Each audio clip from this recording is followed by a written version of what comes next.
எல்லாருக்கும் நமஸ்காரம். ஆந்திராவில் நாங்கள் அடுத்து போனது திராட்சாராமம். 18 சக்தி பீடங்களில் ஒன்று. ஆந்திராவில் கிழக்கு கோதாவரி மாவட்டத்தில் இருக்கிற திராட்சாராம கோவில் சிவபெருமானுக்கான புகழ்பெற்ற 5 பஞ்சராம க்ஷேத்திரங்களில் ஒன்று. இங்கே சிவபெருமானோட பேர் பீமேஸ்வர சுவாமி.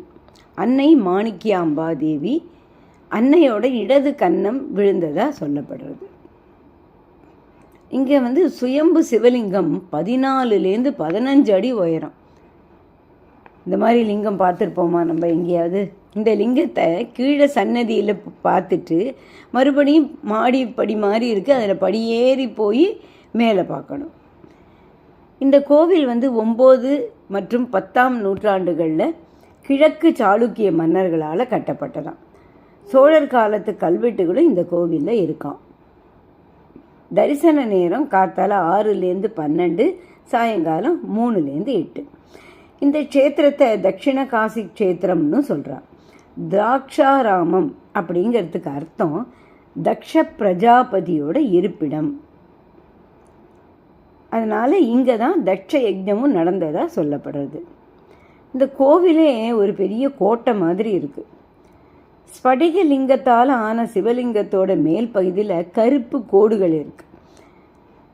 வேடன் வேடத்தில் அர்ஜுனனோட சண்டை போட்டார் இல்லையா, அப்போ சிவபெருமான் அணிஞ்சிருந்த புலித்தோலோட அடையாளங்கள் தான் இந்த கோடுகள் அப்படின்னு சொல்கிறார். இங்கே ஒரு அதிசயம் என்னென்னா, அதிகாலையில் சூரிய ஒளி லிங்கத்து மேலே நேரடியாக விடுறது. கோவிலுக்கு பின்னாடி இடது மூலையில் மாணிக்கியாம்பா தேவி சன்னதி இருக்குது. இந்த மாணிக்கியாம்பா தேவி அழகுன்னா அப்படி ஒரு அழகு. அந்த சன்னதியை விட்டு வெளியில் வரவே மனசு வரல. விஷ்ணு லக்ஷ்மிக்கு தனி சன்னதி இருக்குது.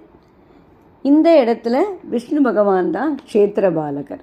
இந்த கோவிலில் 26 தெய்வங்கள் சன்னதியில் நிறைய தெய்வங்கள்லாம் இருக்குது. இங்கே தேவி நவராத்திரி, கார்த்திகை மாதம், தனுர் மாதம், ஸ்ரீ பீமேஸ்வர சுவாமி பிறந்த நாள், மகாசிவராத்திரி, திருக்கல்யாணம், இந்த மாதிரியெல்லாம் நிறைய சிறப்பாக கொண்டாடப்படுறது. இந்த கோவிலை பற்றி சொல்கிறதுக்கு எக்கச்சக்க விஷயம் இருக்குது. ஆனால் அத்தனையும் என்னால் சொல்ல முடியுமான்னு தெரியல. ஏதோ எனக்கு கிடைச்ச அளவுக்கு சொல்கிறேன். இன்னும் நிறைய விஷயங்கள் இருக்குது. அடுத்த பதிவில் இன்னும் கொஞ்சம் சொல்கிறேன். நாம் அடுத்த பதிவில் சந்திப்போம். நன்றி, வணக்கம்.